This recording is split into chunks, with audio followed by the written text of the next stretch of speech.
evening, everyone. We're going to go ahead and get started so we can make sure that we start and end on time. I know we've probably all had long days, and we want to make sure that we have enough time for the presentation and to hear from you. Welcome. This is the second public engagement meeting as it relates to the City of Winston-Salem Housing Study and Needs. My name is Melissa Wade-Glover. I'm with Gramercy Research Group, and we're facilitating the public engagement meeting.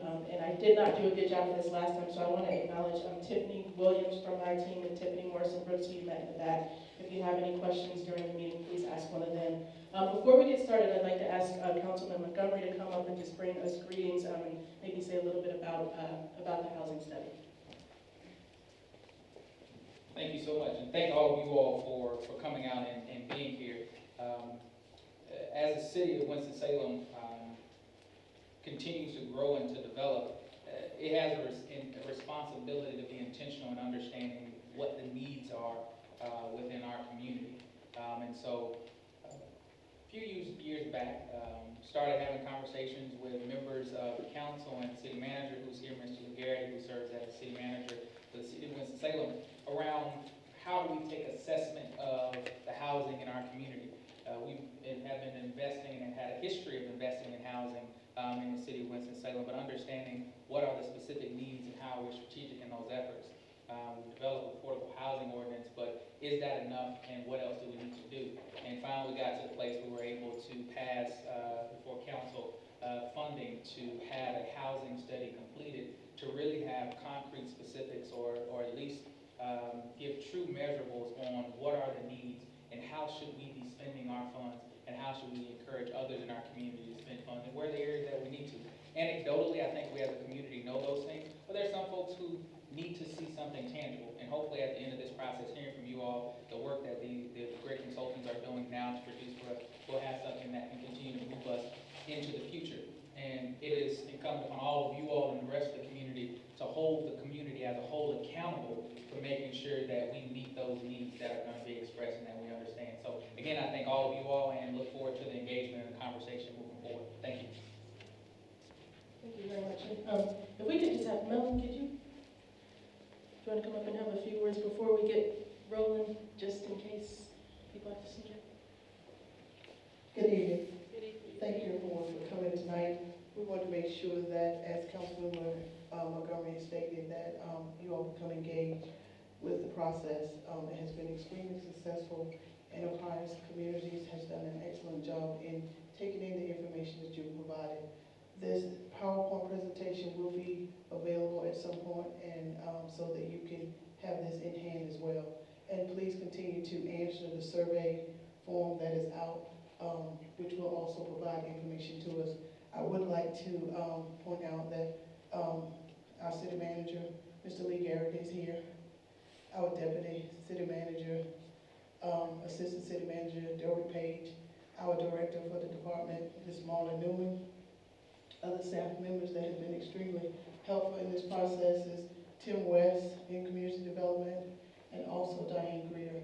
Earlier this morning we had Mary Williams and Wanda Nichols. So thank you all so very much, and we are here to assist you in any way that we can.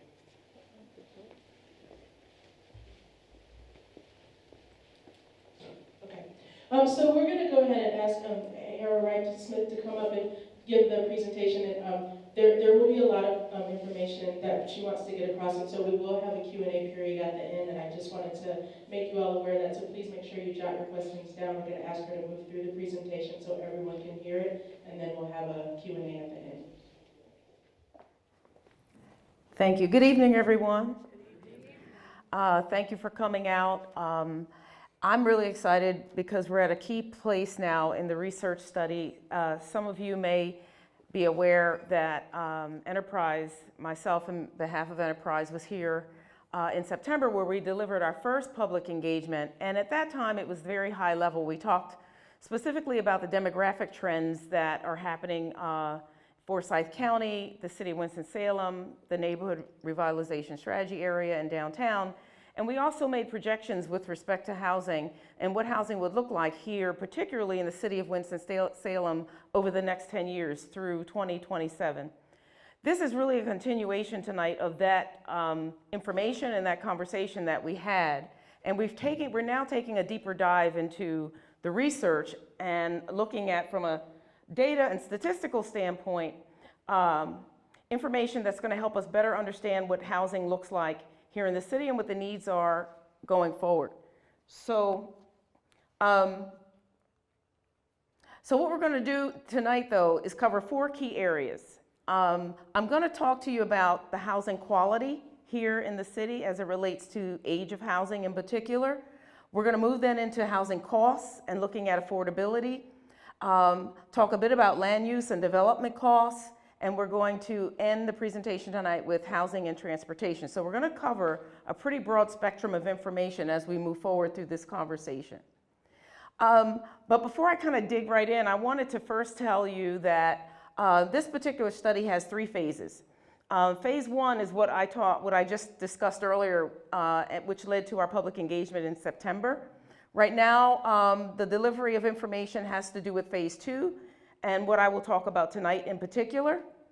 The study will end with specific tangibles. It's going to end with enterprise providing strategies and recommendations with respect to what we understand now to be the trends and needs that exist here, particularly in the city of Winston-Salem. So let's start first with housing quality and age of housing. There's going to be a lot of data that you're going to see. I'm just going to kind of preface my conversation by saying you're going to see a lot of tables, you're going to see a lot of graphs. It's research. But what I plan to do, though, is to break down the research to really tell a story. And I'm hoping I'm going to be able to successfully do that through describing what the tables actually represent. We really felt, as you talk about housing quality and the age of housing, that it's important to examine housing using what we know to be housing and urban development standards with respect to housing problems. Age of housing, you begin to deal with structural elements, structural issues, et cetera, and the typical types of things that deterioration happens over time with any physical structure. So housing problems, by HUD's definition, is defined by housing that begins to see lack of kitchen, lack of bathroom, lack of plumbing, or insufficiencies that exist within those particular areas. The numbers that you see in this table represent all 3, but it also includes individuals that are also cost burdened as a result of the, in addition to having housing problems. And it also includes one other factor that HUD puts into its definition. It has to do with overcrowding. These are 1 or more individuals that live in a home that has been categorized as potentially overcrowded situations. So with that HUD definition, we were able to look at housing problems through the Census Bureau in this way. HUD breaks it down by income. And the first category is extremely low income.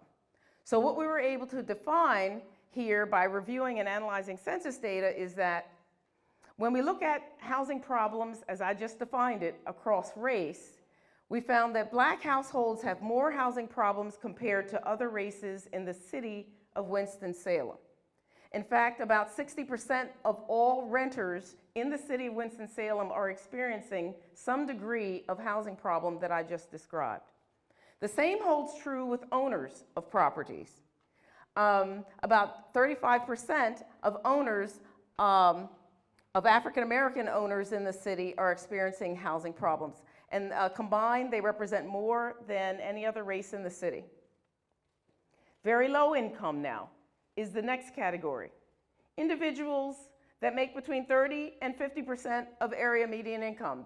We found that Black households have more housing problems compared to other races.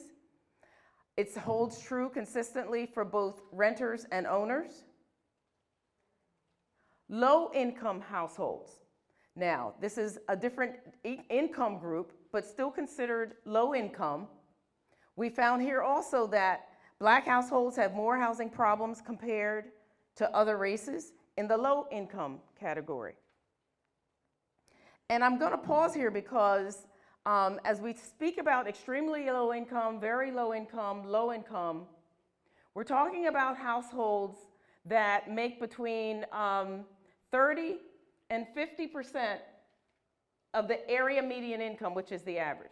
So they're far below even what the average area median income is here for city representation, just so you have a sense of what we're looking at here in terms of income. Moderate income and upper income households, and in this category we found white households have more housing problems compared to other races. And these are individuals that are above 80% of the area median income, upper income households. So I put this map here because as we speak about housing problems in this context, as researchers we're examining this because we know that one of the city's priorities is code enforcement and really addressing code violations that exist across any city and with properties that are aging. We were able to find out in the data that over the last about 7 years, we found that there has been an increase in addressing code violations throughout the city. But we then began to see by 2012, the numbers start declining again. And I know that because it's a priority to address aging of housing, one of the things as researchers at Enterprise we're talking about is, well, if we were to perhaps target code enforcement, and in a way that you begin to look at the age of housing from a geographic standpoint, what we find is this. If we really look at low-income concentrations across the city of Winston-Salem, which this map represents, it's really the county, but then the city is within the middle frame here. The city here is within this context. We find that less than individuals or percent of households at less than or equal to 50% of the area median income, very high concentrations in the darker colored area. Very low income households exist in the dark brown areas of the city that we have represented here. The map is divided by wards. So it's really showing that, looks like east of 52 here, the east section of the city, southeast, and then this pocket here as we look just north represents individuals or concentrations of low-income households. Why that's also relevant to know when we talk about being able to target enforcement or dealing with age of housing, we want to be able to say, as the data is looked at a little further when this report is done, we can even break this down by zip code.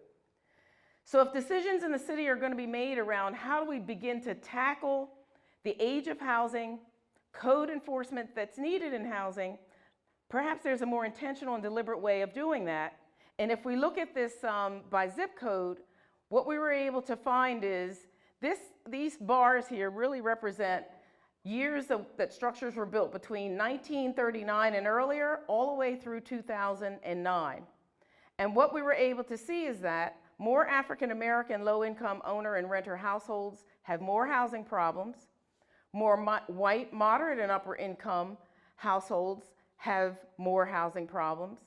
Zip code 27101 maintains the largest share of older properties in the city of Winston-Salem. That is equal to about 20% of all properties in the city.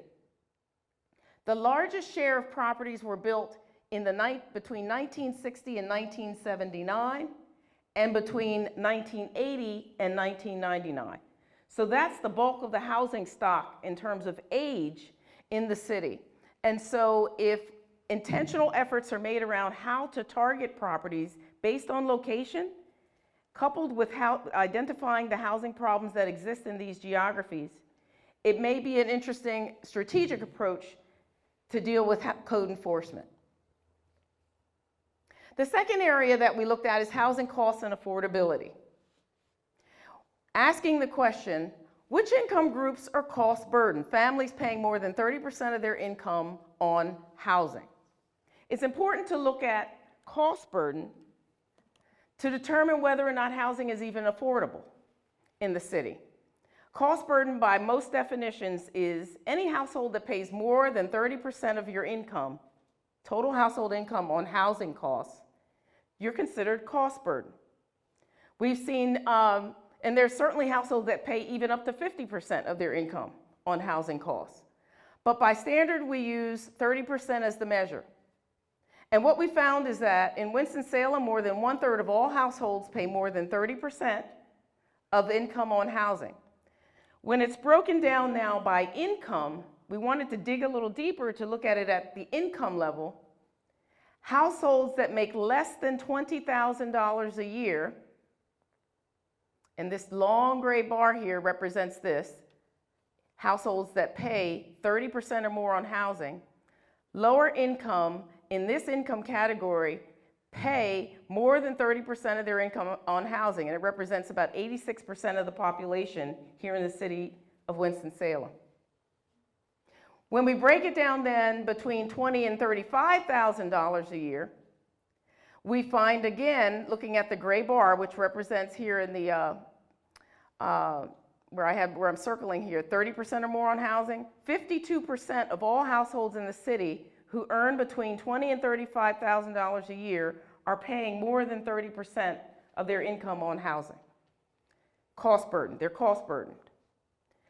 And then as the income levels rise, you find something very interesting here. By the time we get to $50,000 and $75,000, only about 11% of the households here in this little bit higher income range are paying more than 30% on housing. And then it takes a steep jump the higher the income goes. So between 75 and greater, about 41% of all households here in Winston-Salem are paying 30% or more on housing. And oftentimes that has a lot to do with the fact that higher income ranges, typically families buy larger homes, and oftentimes because of financing mechanisms and things like that, they're paying more for housing. So as a whole, if we just look at the total representing the city, about 35% of all households are paying more than 35% or 30% of their income on housing costs. When we start looking at income a little closer, we found a certain pattern when we looked at cost burden. We realized that individuals here in the city of Winston-Salem that earn between $35,000 and $50,000 or less are paying more than 30% of their income on housing. So the green boxes there, less than $20,000, 20 to 35, and 35 to 40, are the areas of which we feel there are concerned with affordability of housing.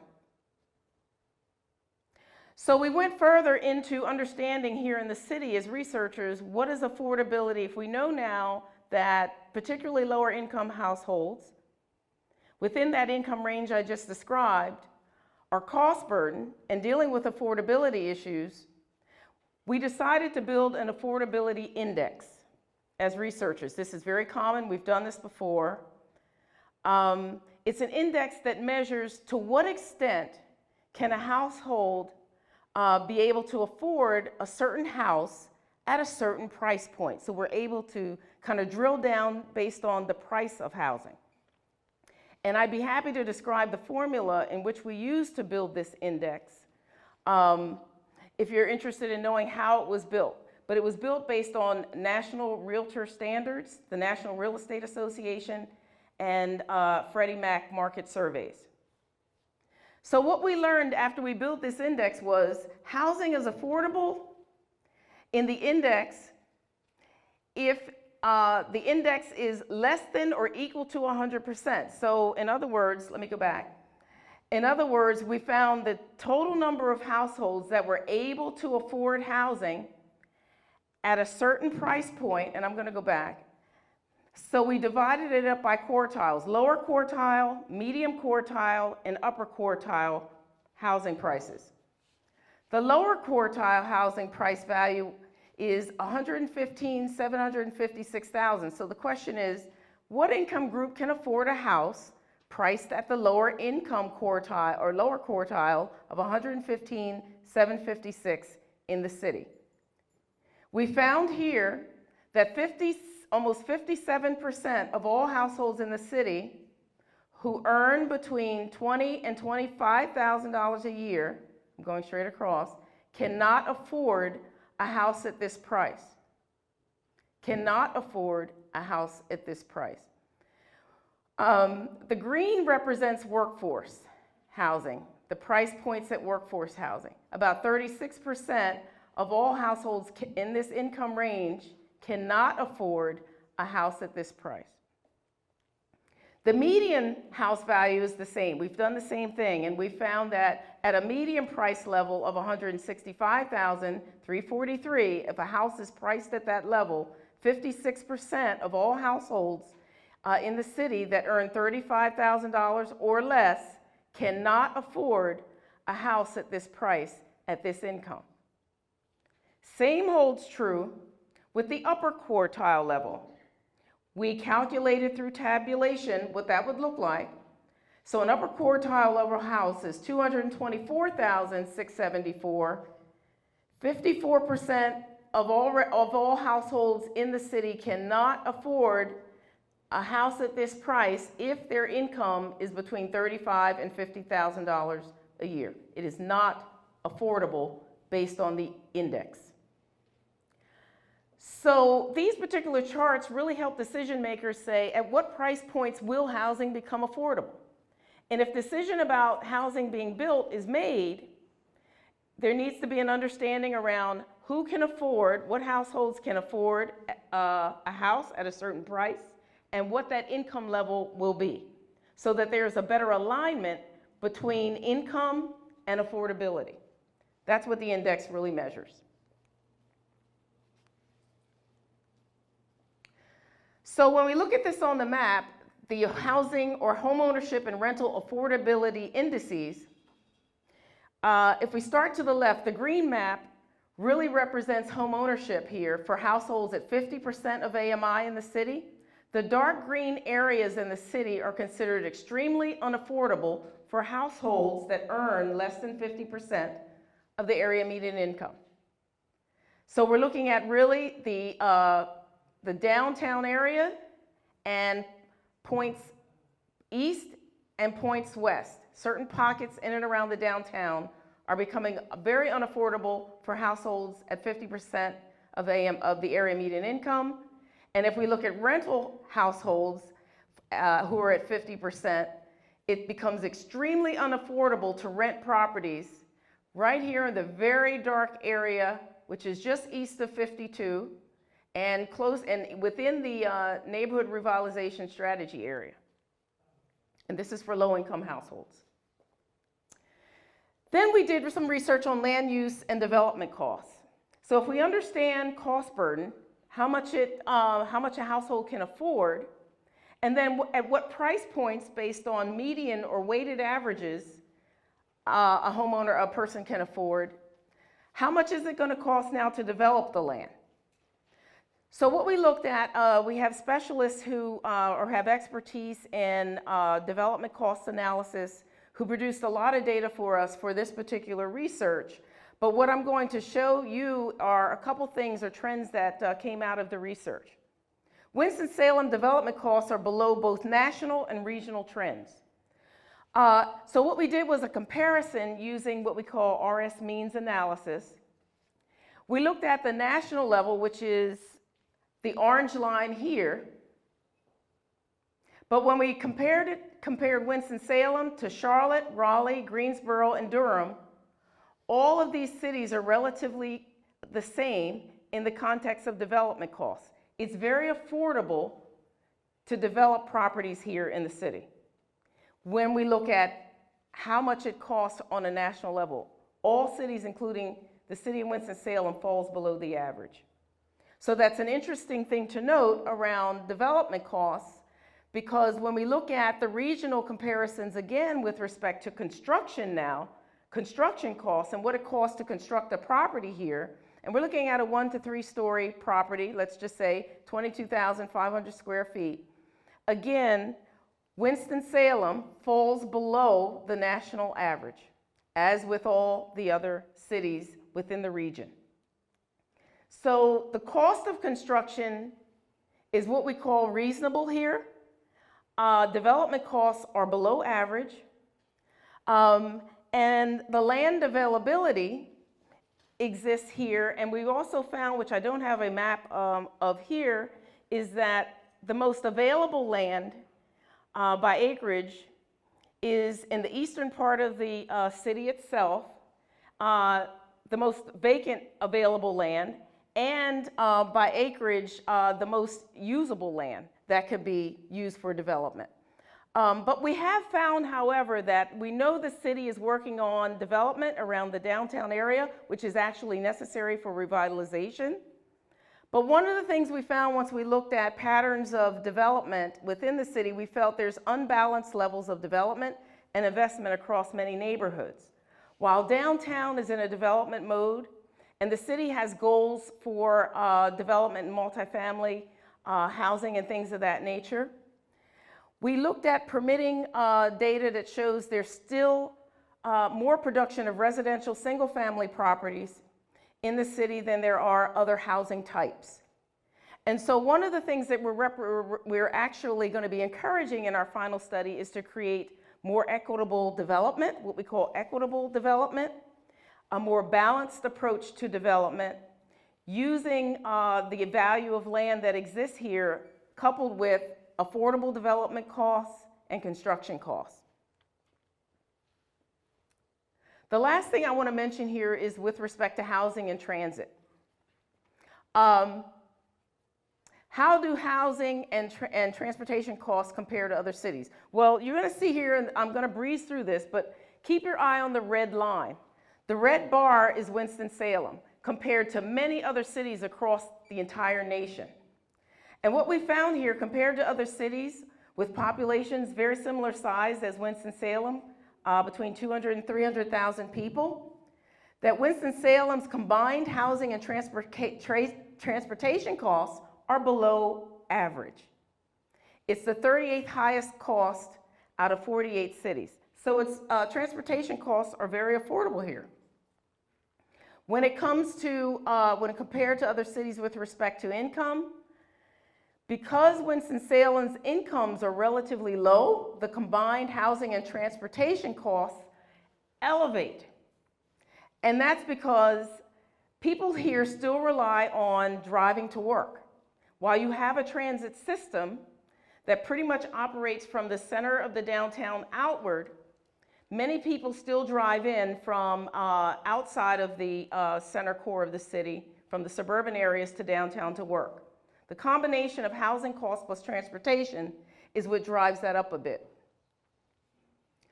So one of the things we wanted to look at is if we kind of talked about this in the context of Forsyth County and how the entire landscape looks around the county, and this is a map of the county here, but the purple line is the city of Winston-Salem that sits within the county. The center and the eastern parts of the city are lower cost, and the western city and surrounding county are higher cost when we talk about the cost of transportation.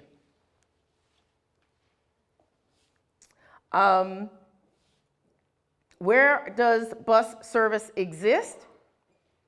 So if we look at your primary mode of transportation, which is bus service, the green dots here are nodes that show your transportation lines and where they travel throughout the city. The purple line is the city of Winston-Salem, and the green nodes is where buses travel every day throughout the city.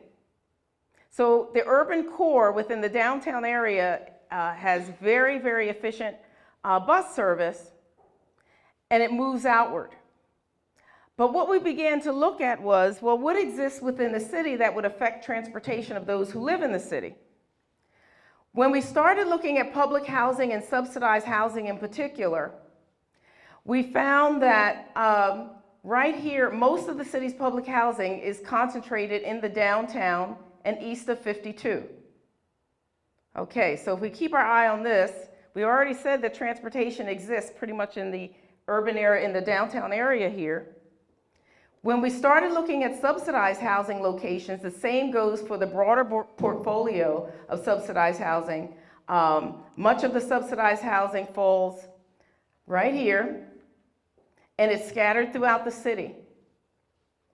So if you keep this point in mind here as I talk about the next phase, think about public housing, subsidized housing, and the location of where it exists here in the city as I speak about evidence of the downtown and northeast Winston and how change is beginning to happen.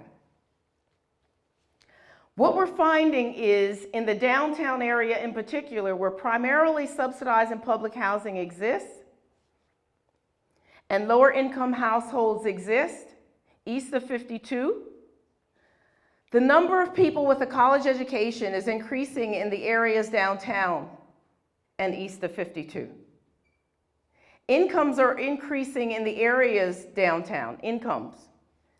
Home values in many of the neighborhoods downtown and east of 52 have been increasing in the recent years.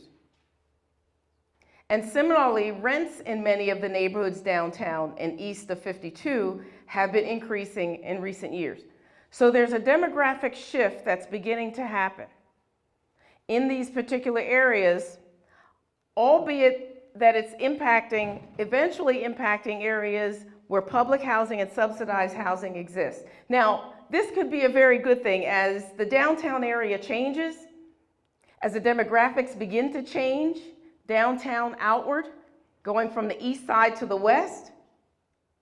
It will mean or could mean that many of the lower income households that live right here within this center core could benefit from all of the amenities and could benefit from all the change that's happening in this particular area of the city. But if housing becomes unaffordable as a result of increased housing prices and development, there's a question that we have as researchers as to what will happen to individuals who are below 50% of area median income that live within these areas. So hypothetically, let's say, as growth continues to happen in the city of Winston-Salem and development continues to happen, which it will likely happen. We have plans on the table of the city. Plans are on the table now for development, master plans around the east end of the city and in other areas. In your area plans, the city's area plans also talk about development around mixed income or mixed use and things of that nature, commercial development. But as the area here in the center part of the city continues to grow, and if housing becomes affordable, people begin to move out from those properties. And if lower income people begin to move outward, and as I mentioned earlier, housing and transportation costs are more costly as you move outward, there has to be consideration given for what will happen as a result of that shift. In what ways will transportation then be more affordable for families that perhaps are lower income that move out from the downtown area to outer parts of the city? And how then will transit look to accommodate the needs of lower income as households move outward? So I know that there are also goals that the city has in terms of looking at transit and transit modes, but the changes and patterns are beginning to happen now in the city. And going back to what I mentioned when I first began this presentation, is that we project in our analysis that in the next 10 years, a couple things are going to happen here. One is that the population is going to continue to age. So over the next 10 years, there's going to be a demand for housing, and the demand is going to be primarily from older adults. Individuals who are age 45 to about 59 are going to decline in terms of their demand for housing and in terms of population. So you're going to see an increase in older population here, but there's also going to be an increase in younger populations here.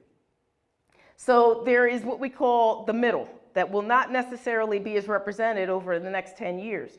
So questions have to be answered in terms of what does that really mean in terms of housing types, housing costs, what's affordable for a younger person versus older adults? What would housing look like for older populations as residents age here over time? And as housing becomes perhaps less unaffordable in areas that seek to develop, Where would affordable housing then be produced, and where will it be placed? So one of the things I know that will come out of this work is our recommendation, or at least our thoughts around conversations we're having now. I don't want to be conclusive tonight because we're still in the work. But there is a need to create a balanced approach to housing development and a balanced approach to how to ensure that equity is across all income groups. And the research is showing us that there's trends now that exist to support why there's a need to focus in those areas. I think actually that's all I wanted to present. I'll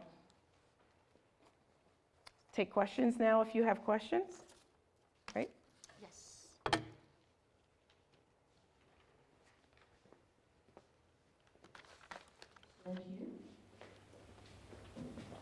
When this report is complete, will it be available to, Who's speaking? I'm sorry. Oh, okay.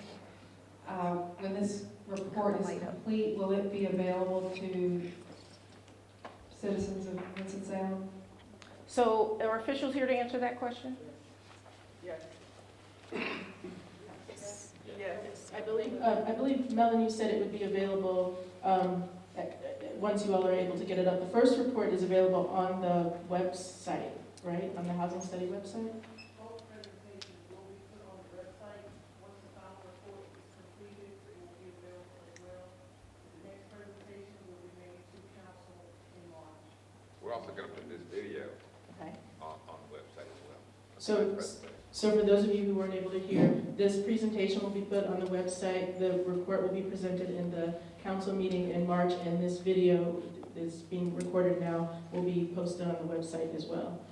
And so as you all are thinking, we wanted to make sure we're going to spend some time talking about strategies, but this is your time to think about what questions you have after the presentation, if anything surprised you about the data. And then also, because you all live in this community as well, we also want to know from you, what else do we need, what information do you know that you could share that might also be helpful for this report? In the preliminary meeting you held on September 28th, you indicated there was going to be an 8,433 unit shortfall for a particular income level. Has that number been revised, if at all? If not, are there any specific recommendations as to how we're going to build 8,000 more units in the next 10 years? Yeah, that's going to be a challenge. Has the number been revised? No, the data kind of the data is based on a calculation. So it's only revised if housing is produced, and it reduces that number accordingly, right?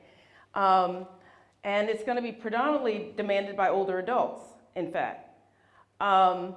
So your question is the types of housing, or how will that number be met? Yes, it seems like, given that large of a number, the big issue is supply. Mm-hmm. I mean, prices are going to rise for everyone if we don't get 8,000 more units built in 10 years. Yeah. But see, exactly, and so I appreciate your comment on that. I think this is exactly why we're having this conversation in 2018. Because by 2027, that 10-year span of time is what you're referring to in that number. So the more information that we're able to deliver in terms of housing studies that the city is commissioning and having concrete numbers to help support why these trends are happening, the city then begins to use this information to build strategies and recommendations to really look at what we're going to recommend to the city in terms of funding mechanisms and things of that nature, to put together a plan over time that will begin to chip away at that particular number. And it's got to be strategically focused on what we see as patterns that exist within the city. At least that's what we're recommending. So without information to draw from, it's hard to kind of establish goals and kind of know what path you need to travel and how you need to get there until you understand what the issues are initially. So as Councilman said earlier, until we understand the need, it's hard to kind of understand how to move forward and to address them, and that's exactly why we're here tonight. So the idea here is to, first of all, raise the red flag that there will be a housing shortage, over 10 years, based on supply. If, in fact, there isn't a way in which today we start building approach to deal with that. Good evening. Over here. I had a quick question, but I wanted to make sure that I understood so that I'm not making assumptions. So part of what you talked about was target code enforcement about older homes. And a large percentage of those are in the 27101 zip code area, Yes. which is East Winston. Okay. Yes. Okay. Um, Sometimes it's you just look at numbers. You're not. no, I'm with you, and So as a that's researcher, so this question may not be for you, so maybe something to think about. That's from my interesting, though. perspective. Mm-hmm. That community is also going to have people who are going to become even older, because a lot of those homeowners are older and have owned those homes since they were built in the 40s, 50s, 60s. So then when you talk about that's where available land is, and then this look for transportation to move outward, my concern is, I think, also because I don't know anything you can get downtown for under $224. So even families who make it that upper level quartile of income, to me, it's sounding like we're looking to move a lot of Eastern Winston out of Eastern Winston, and is targeted code enforcement going to be one of the mechanisms used to do that and to acquire some of that property? Well, that's an interesting question, and that's a policy question, quite frankly. I think it's a very insightful question, but I think it's a policy question. It's a flat out no to that. I can say that's not the intent of council. It's a flat out no. So I get that, I'm sorry, I get that it may not be the intent of council, but oftentimes where we end up is not the intent. And I think if some of us who live in the 27101 area would look at what has changed recently, that we would say that doesn't necessarily feel like that what the intent may be, particularly when we're looking at housing and code enforcement and those families. Yeah, I agree and understand exactly the question that you're posing. But from a policy standpoint, as a council member, that one, not this intent, but also the fact of, as I mentioned early on, that part of the thing moving forward is going to require very much folks like you all who are in this room holding community and council and other policymakers to task for ensuring this.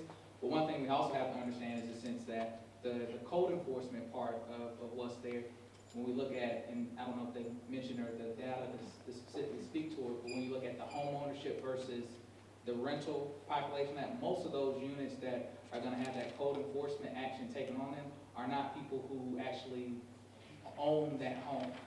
Majority of those properties that are having the code enforcement action taken on them are rental properties. Now, and we can say very clearly, like Lee from my office, I'll get calls, and one of the largest number of calls we get is someone calls, there's a vacant house next door, hasn't had grass cut, broken windows out on it, and the response to that is to have code enforcement go out and cite that property.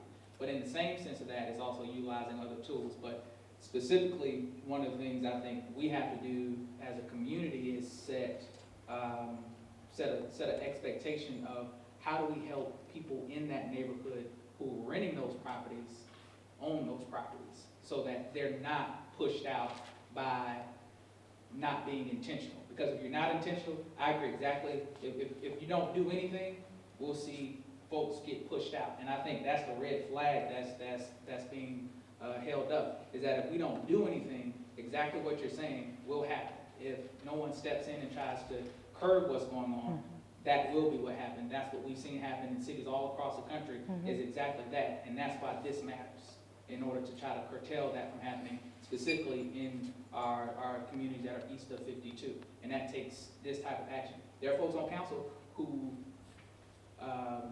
needed this, who need this to understand that that's a real problem for them to support the fact that we have to do something east of 52, who ride through the neighborhood but don't necessarily specifically say and understand the fact that we have challenges with affordable housing.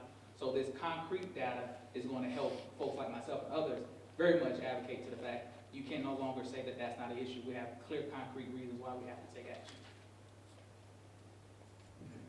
What about others? We're gonna get to solutions, but what surprised you? What questions do you have? What else do we need to know to complete this work? I wanted to ask, I'm very concerned about off of 52, because I'm in 27105. Mhm. That dark space that was on that Yeah. graph, very Yes, dark yes, uh-huh. on that graph. Yeah. I'm very concerned because I'm seeing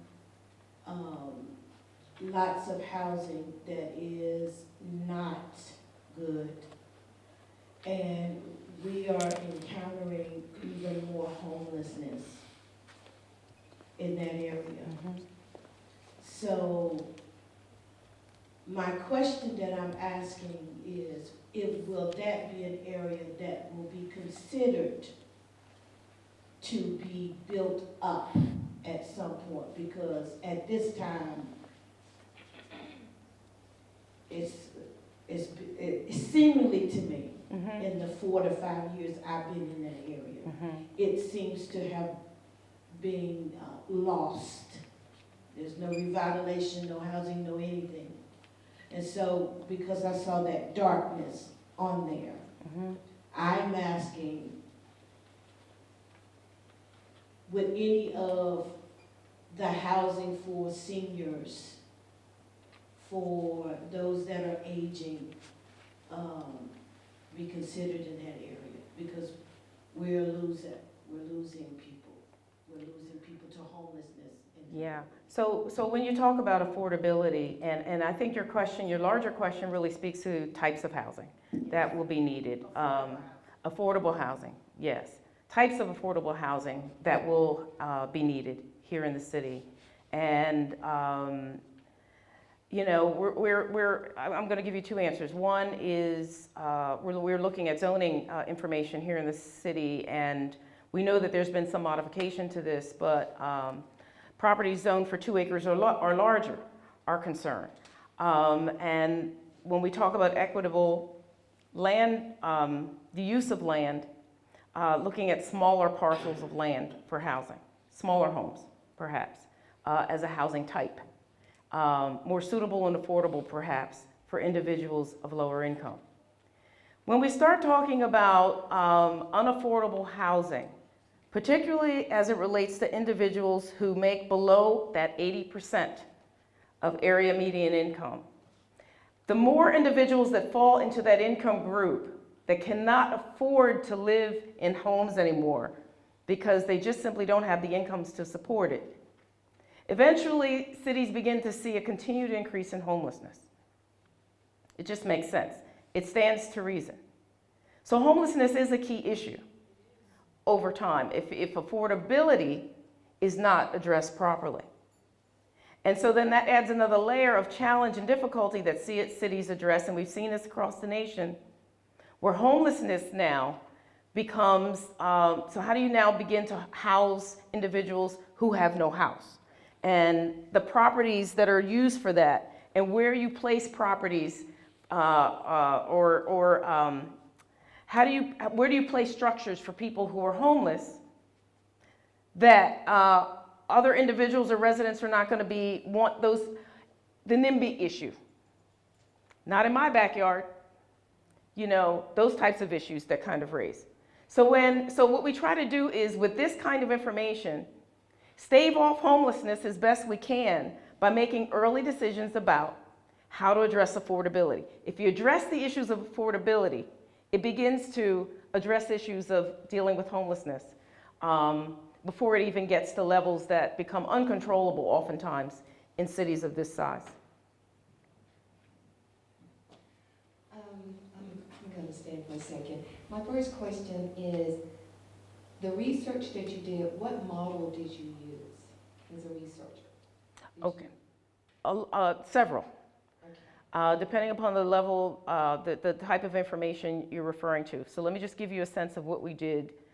Most of the research uses the US Census Bureau data, and most of our analysis is at the census tract level. So a lot of the results that you've seen in tables and the numbers you see produced here our numbers from the US Census Bureau, 5-year estimates, American Community Survey. So all of our decisions are based on what the US Census produces, and then we use those tabulations to kind of determine what types of questions we want to answer from there. For the construction and development cost analysis, we use what we call RS means. RS means is a database that's it's used, and you can go in and look at any city across the nation to determine what construction and development costs are for those respective cities. So that was used for our basic tabulations for development cost analysis. Our affordable housing index, it's a very complex methodology that other cities have used, but we use this as a layering for the city of Winston-Salem. The index really starts from, the starting point is Freddie Mac's market survey and the tabulations that they use to determine principal mortgage prices for homes, down payment ratios, those things of that nature. Okay. My second question is a very important question. Does your research take into account also the fact that what happens if the economy or the market, anything that deals with a huge change that will affect Winston-Salem? Did your research take that into account? Let's say within the next 3 years, there's a downward slide of the economy taking a turn for the worse. Yeah. Because what we're looking at here in Winston-Salem is the fact that, sure enough, once before, in the past, starting in the 70s, when R.J. Reynolds, Sara Lee, U.S. Air, all of these companies were here, because the one thing that I hear, and you're basically the messenger, which is great, because this is what you're presenting is actually great. However, when you mention the word policy, and this is where people have to understand, and I think you kind of clarified it a little, but maybe if you can clarify it just a little bit more for the people here. There's a huge difference between the research and the policy, because the policy of the city is what actually make things happen as far as the unemployment, the poverty, the homelessness, all of these things. So all your numbers, I have to agree with you, they're right on point, they are. However, when we bring in the policy side of it, that's where things get totally screwed upside down. And that's where things, I think the lady over here made the statement about, okay, well, that's going to push all these individuals out. So when we talk about affordable housing, then you're right. There is no correct answer that they can give you tonight. We can make all the suggestions, but that's on the assumption that everything is on the up and up, on the same roll. Everything is a continuation, okay? So that's where the problem is, not with the numbers or the data that you presented, is with the policy itself, starting back in probably 1990s and everything. Okay? Yeah, policy, data and research is a tool, right? So I agree with everything you're saying. Decision makers have to make policy around the tool. The tool is a guide. It's a lens into what things look like and how decisions can be made a little bit more accurately. And then there's the goodwill of those who make decisions to craft goals and policies then that align with the tool that we're using. That I cannot answer. But I will address your point about economic upturn or downturn over a period of time. In research, that's probably one of the research limitations, is that you can't predict the future. And because you can't predict the future, in order for data to be accurate and valid, you have to hold certain numbers, what we call constant. You have to assume, make an assumption that if, and that's a capital I, capital F, if there are no changes that happens in the course of a period of time, this is what this picture will look like. Yes, ma'am, that's exactly right. So that's all you can do with research. But research is a valid and viable tool if you have, back to your original point, the right methodology and the right eyes on how to do the work, okay? To be able to reliably and confidently produce the right types of tabulations and results that can then be used for decision makers to make more informed decisions. Hi. Yes, go ahead. Hi. Thank you for your presentation. I had a question, I guess, about one of the factors considered in the research, especially on thinking about like the transportation and location of housing. Yes. How has, and maybe it has been, how are things like location of basic needs and necessities considered as far as locations of housing? Because there are many places in Winston that are absent of grocery stores, pharmacies, at least ones that are walkable, Yes. with sidewalks and accessibility. And also there might be housing that is separated by Silas Creek Parkway or Peters Creek Parkway, which are not crossable, pedestrian. And so how are kind of the locations of, basic necessities and needs that people need to live considered as far as where there might be gaps in affordable housing and transportation gaps to those places? Because if you have to travel multiple routes to get to, a grocery store and a pharmacy. I think if you look at certain plans that are already produced by the city, for example, the East End Master Plan, right? And area plans across the city. These are analyses, hello? Okay. These are analyses that say,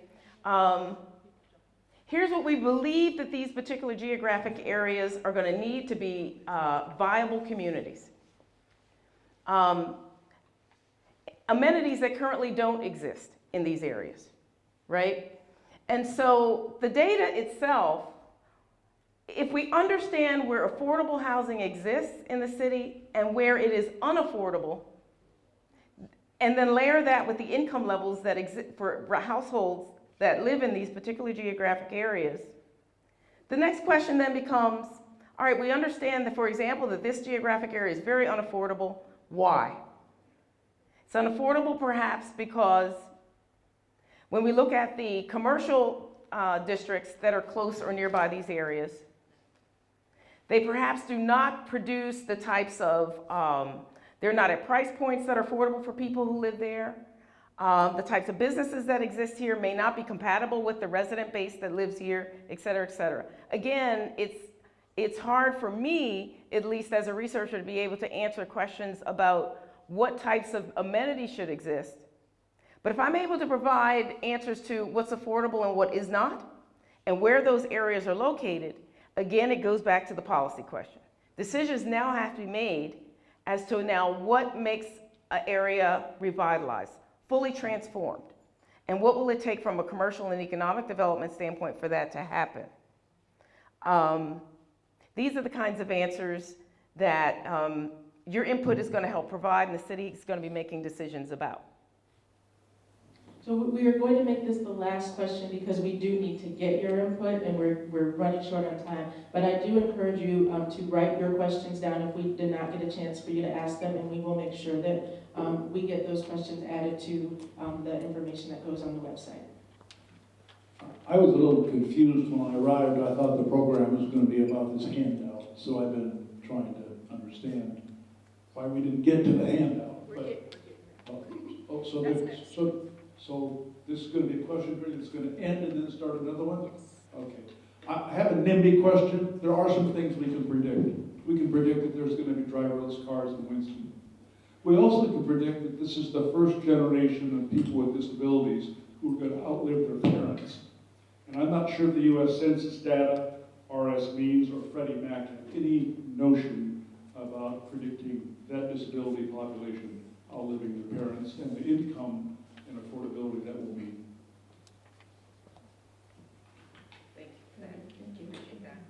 So we're going to go ahead and move on because, again, we want to make sure that we get your input. It's critical to make sure that this report is well-rounded, that not only does it have the numbers, but it has your input in terms of what solutions would be important. And so to your point with the handout that you have. I wanted to just share again that we did have a public engagement meeting in September. I'm going to share with you very briefly what we talked about, because at that meeting in September, we had the opportunity to talk about what the issues were. I want to make sure you all know that those are on the table, because what we really need to make sure that we do tonight is push forward to provide some solutions from you all that can be taken into account. So our first public engagement meeting, when we talked about issues that were happening around housing, you all shared a lot of really great information with us. Those issues fell into 5 buckets. So they were affordability, and people talked about the quantity and quality of affordable housing in the community. And so people raised, and I've distilled this down so that it fits on a slide, but we have a lot of detailed information. But we have this in the report. So quality and quantity of affordable housing. We talked about the cost of affordable housing and the fact that their wages in the community are stagnant, and that there are low wages, and that impacts whether or not people can afford housing. We talked about the unstable job market and how that can impact our housing, and we talked about the cost of maintaining homes. We also talked about home values and location, and we talked about where there were some areas in the community where housing has been devalued, and we understand that, so that is on the table. And we also talked about supports, so loans and vouchers, and specifically what we talked about is lack of loans that would be useful for people who are lower income, and we talked about the limited number of vouchers for people who would need that for housing.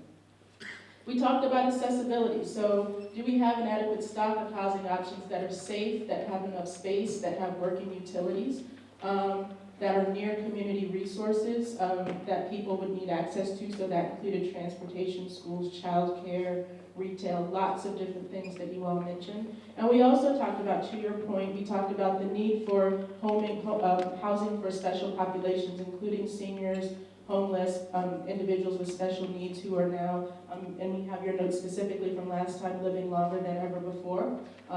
We talked about single women without children, or single women who are not in a domestic abuse type of situation but still need housing. And we talked a lot about individuals with offenses who may not have access to housing because they are previous offenders. So all that's on the table. We've got that information.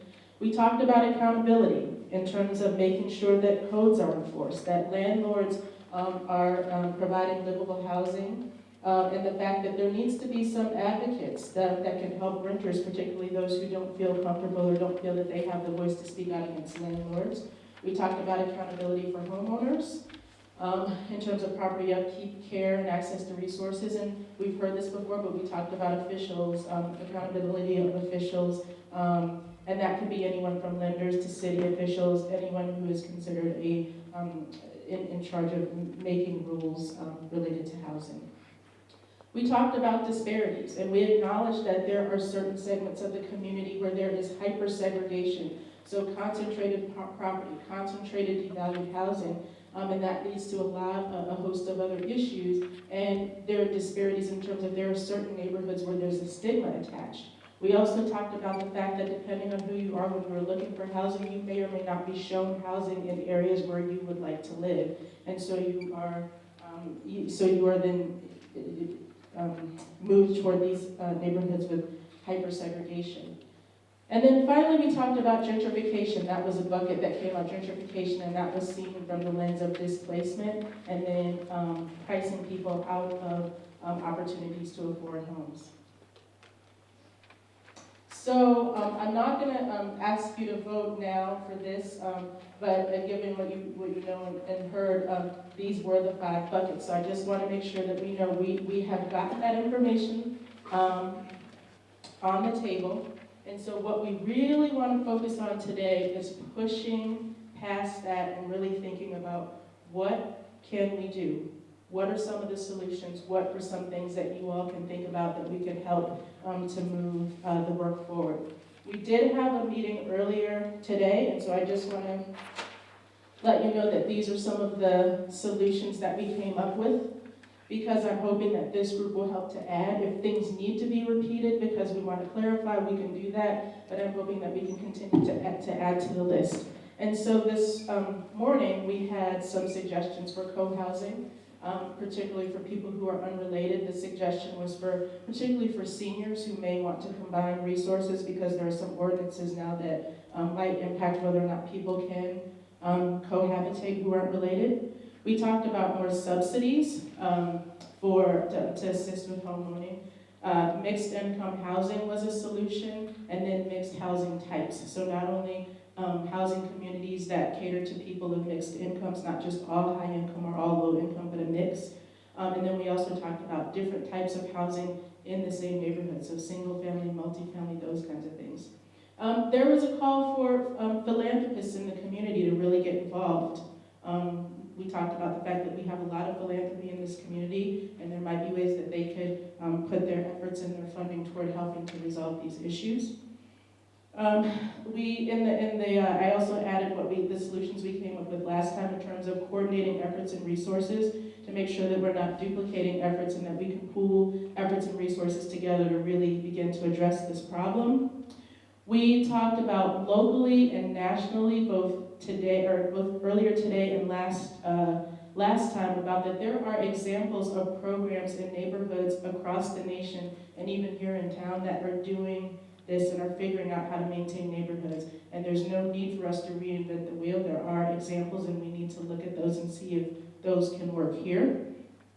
We talked obviously about stimulating the economy. We really need to do something to allow people to earn wages that would help them to afford homes. And then we talked about programs that could help people with the repairs that are needed, the maintenance and repairs that are needed.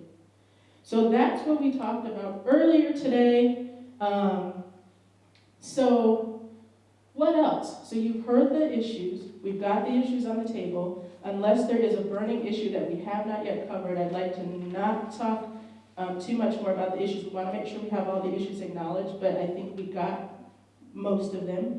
But what can we do now? How can we move forward? What can we do to address the issues? We could reduce our public subsidy of private automobiles by reducing things like our minimum parking requirements. That would make it more equitable for those that don't afford cars. So reduce subsidies for private automobiles. Okay. And so as we're talking about this, so we can be very, very clear, when we're talking about these strategies, is anybody, help us to understand, is anybody already working on this? Who needs to be engaged? So who, do you have a sense of so if we reduce that subsidy, The city government needs to be engaged because they set minimum parking requirements in our zoning code. Okay. So that would be a city government, they're going to give you a lot of work to do. But so that's who would need to be involved in that. What else? What are other solutions? What else can we think of? Be creative. There are things I skipped you last time, so I'm going to come to you first. I just want to add to mixed income housing. When we talk about creating mixed income housing, we need to be asking where are we creating that mixed income housing? Are we taking low income housing and turning into mixed income, which seems like not a solution? Or are we taking higher income housing and turning into mixed income housing? So I'd like to kind of add an asterisk there. So let's dig into that, because that's one of the other questions is, you saw the maps, you saw the zip codes. If we were going to create mixed income housing, where do we need to create it? Where do we need to focus? Because that's one of the questions. Where? I'd say everywhere. We have 8,000 units we need to build. We need to build all over the place. Everywhere, okay? So everywhere. If we had to focus, if we couldn't dive and focus everywhere in the city all at once, where would we focus? You build them where they're needed the most. Okay. And they're needed the most in those darkest areas. Okay. Which is 2701, 2705, those dark areas. So they're needed most in the dark areas. Let me push back, because one of the things that we heard last time was that people wanted opportunities to move out of the darker areas, but that's where the housing kept on being built. Do you think that if it were built in other areas, would people be drawn out of those areas, or do you think we need to focus in those areas and continue to build in those areas? What do you think? I think that we need to, people can move wherever they want to move. Can they? Yeah, now I'm just saying, if you can afford it, if you can afford it. If you can afford it, right? Yeah, if you can afford it. This is what if we're gonna build where people really need it, we need to have affordable housing in those areas, so people will be conscientious and proud to live there. Okay. That's what I'm saying. So if you give me a house that I can afford, then I don't have to, I can be okay with my neighborhood. And I don't have to run and try to move to an area that I can't afford, and then at some point, I'm gonna be housed. I'm eating tomato sandwiches because I can't afford anything else. But if you can give me good housing in my area, I think we're gonna see the city look a lot better than what we're seeing right now. That's what I'm saying. Okay. So I heard focus in the areas of highest need. Let me come over here. I'll come back here and then I'll come to you. And I saw him, okay, and then I'll come over here. Start here. In response to part of what you're talking about, I think one solution would be to have mixed income retirement communities. Absolutely. That would allow those who are homeowners, those who are committed to the heritage and the history of their communities to be able to stay there, just transition from house into perhaps a condo, but it's not discriminatory upon just low income or low wealth. It would hopefully draw others into that community as well. So mixed income senior housing. No, I said mixed income. Okay, yes. I said mixed income retirement communities. Retirement communities, mixed income. Arbor Acres is a retirement community that unfortunately is not affordable to the community. Okay? Yes. Okay. So I was going to suggest not only putting the mixed income housing in the areas that need it, but I think that concept of marrying that to viable communities. And so is it that people want to move out of the communities that they're in, or are they looking for parks, schools? So when you look at the city and housing, what does it also say about where people think their children can get a good education? What do our schools look like? What do our parks look like? How are they taken care of? Or can you even go and walk, you know, during the day where you have a paved track and feel like you can use that public space? So would that be summarized, because I don't want to mess up, would that be summarized as mixed income in viable communities, or it would be what? So I think it was a very good point about, you know, is it viable? Can you get to the pharmacy, to the grocery store? You're talking about people want to move maybe out of some of these areas, but I think it's not just housing. I think it is all of the sometimes public things that are there. So schools, I mean, if you drive through the city, you look at how some schools are taken care of and how others are taken care of, and that too is a push. So does that look like investment in the community around the housing? That's what I'm trying to make sure. We, in general investment in those darker spot communities, investment in the actual communities. I think it ties also to disparities. So not only just investment, but the disparities. Because I think even the way it was framed, we talked a lot about low-income families, but there are a lot of communities that are also almost totally white in this community. And so to kind of look at one on one end and not talk about the other end, and is that too affordable? I think it is affordable. Correct. I think it is a discussion worth having. Okay, let me come over here and then I'll come back.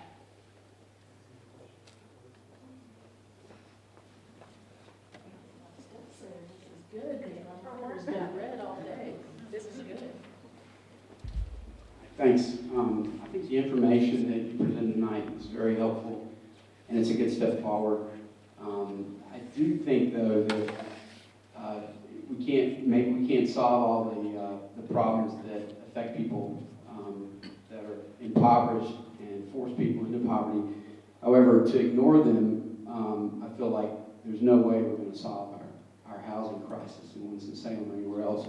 Things like living wage, but also thinking that markets will solve these things. And so, obviously, the city is asking for input, and I think this is a great thing, but the reason we're in this crisis right now seems to be because we let the markets determine what the housing resources were going to be like in Winston-Salem.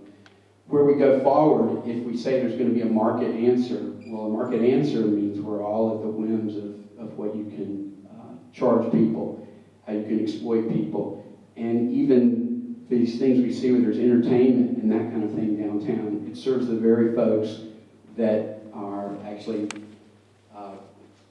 making the money off the backs of, I think, a lot of these folks that are suffering the most right now. So I think for answers, that's just a perspective. I think, to me, there's some things that we need to make sure that we include ways to build power and agency for the folks that are most affected, which means things like tenant rights. Because if we say, okay, we want to build this housing that it may be affordable, but if we do that, who's to say that people are going to be treated well when they're in those houses? And is it going to be after people make complaints? So if we have tenant rights, and then we have our elected officials that will follow through and say, yeah, we have a tenant bill of rights in Winston-Salem. I think that's something that people can grab onto, and they may come to meetings like this because they have actually more control over their own lives and their housing. And then another thing is that a living wage, but without the city standing on the side of the majority of folks, which we see the income disparity is really vast in Winston. Even when people make a living wage, if it means that, okay, housing prices go up, once again, that's the market determining. If people make more, we charge more. So I think this is where it's ours. If we are civil society, we have public institutions that are there to defend us and ensure that we live like civil neighbors. I have lost track of who was next. There was somebody over here who was next. I was going to say she's sitting in the middle.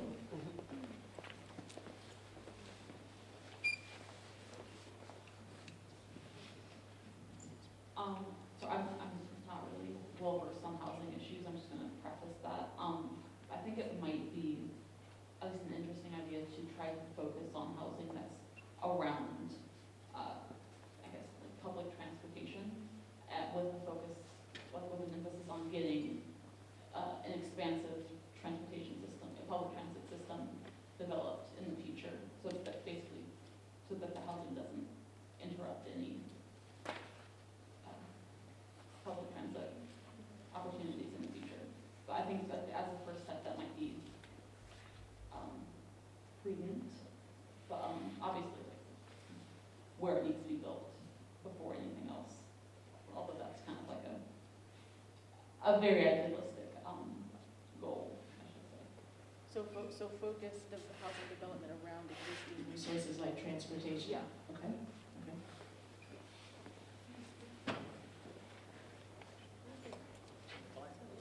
Who is next? Wait, I'm over here. I'm coming this way and then I'm coming back that way. Oh.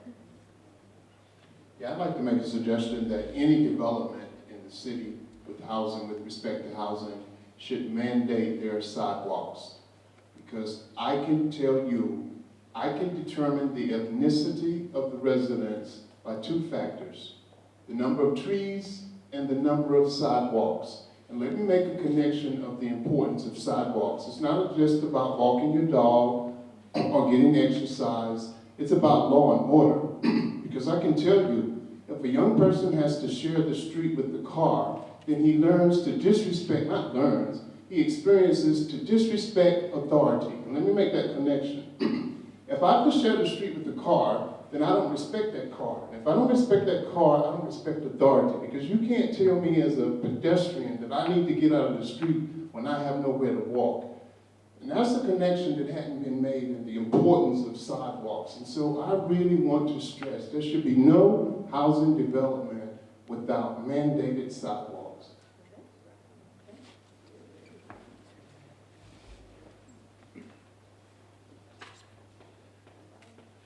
I wanted talk a little bit more about co-housing, because co-housing is a very broad topic. One of the ways is, four friends get together and live in a house. But there are many communities that are very intentional. What co-housing does is that your individual home is smaller because you have a community space, and you're intentionally creating community and often have gardens. But I actually think that's going to be one of the most important things we can do, is to create communities that are intentional, that give us a place to belong to. I think our children need to grow up with people who care about them, who are not just their parents. Their parents absolutely need adults to care about them, who are not just them. And seniors need to be vital parts of communities and not merely seen. I think the pushback I was hearing about senior housing versus retirement community is about that you're not just sort of in the no-zip sorting bin for years. You want to be a vital part of your community. So I think co-housing is very important. I have visited many co-housing communities in the United States. One of my biggest concerns is that they are overwhelmingly white and upper middle class.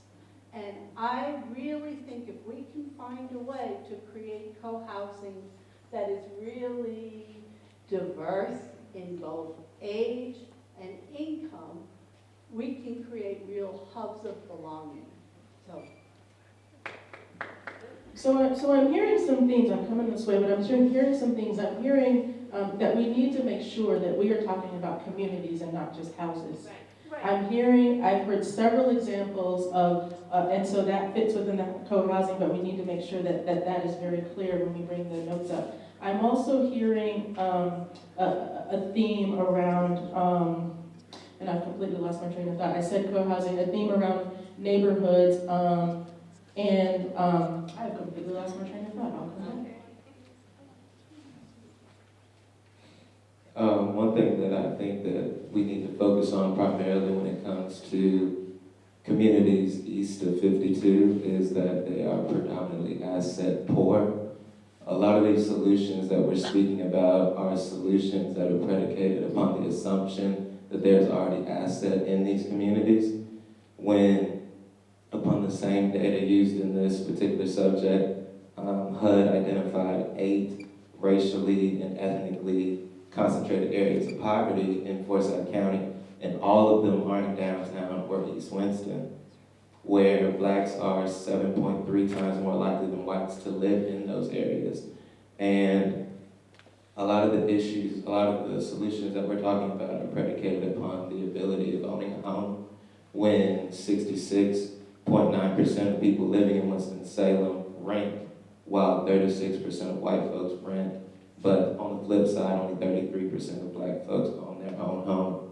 So some solutions I think that public officials and elected officials and policymakers should focus on is supporting policies and funding that make purchasing and housing easier for first-time buyers, support funding for home buyer training programs located in communities with low home ownership rates, supporting and expanding the use of the low-income housing tax credit that will create more of housing that will actually maintain a low ability to rent so that those folks can move into those homes and then transition into home ownership.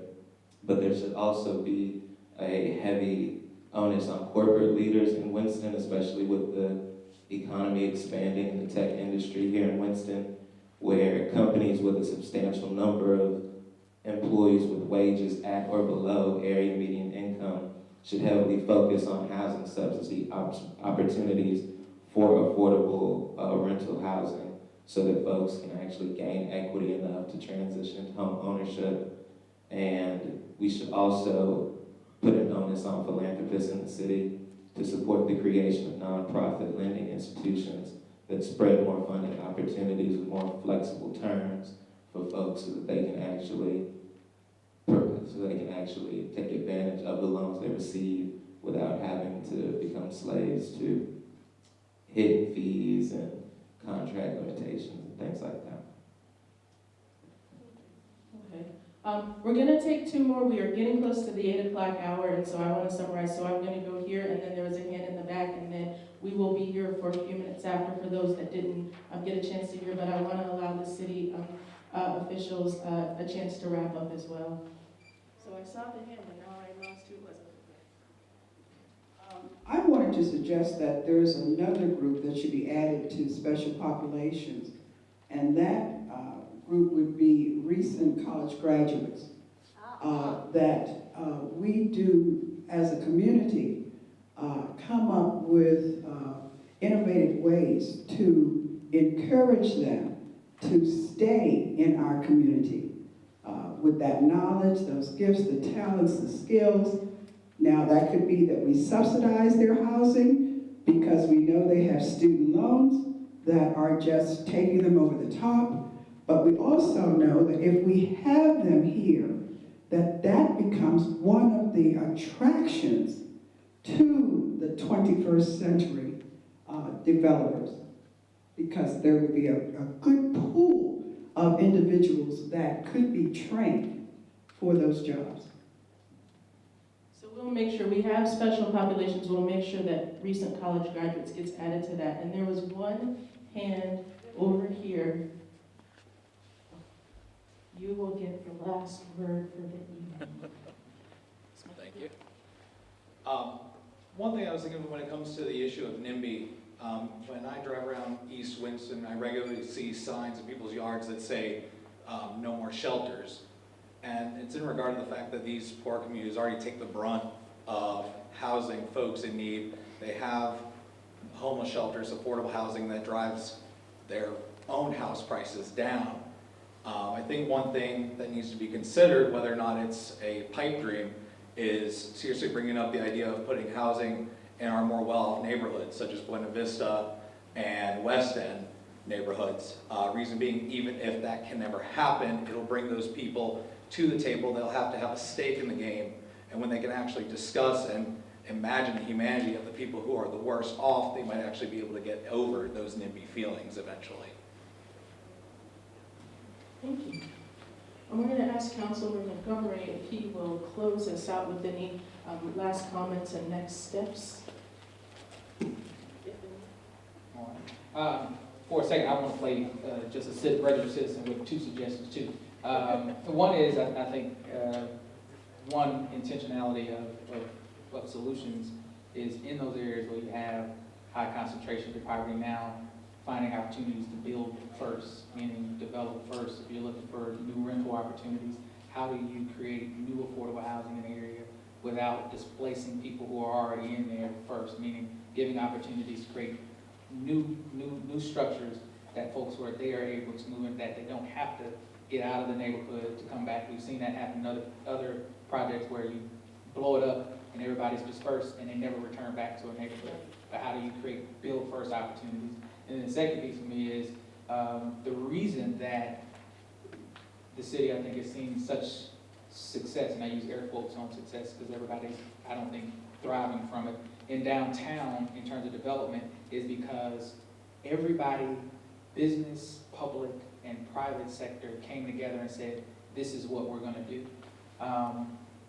Truth be told, public dollars have been expended all around the city, but the challenge we haven't been able to do is also pull the private dollars into investing in those neighborhoods and communities.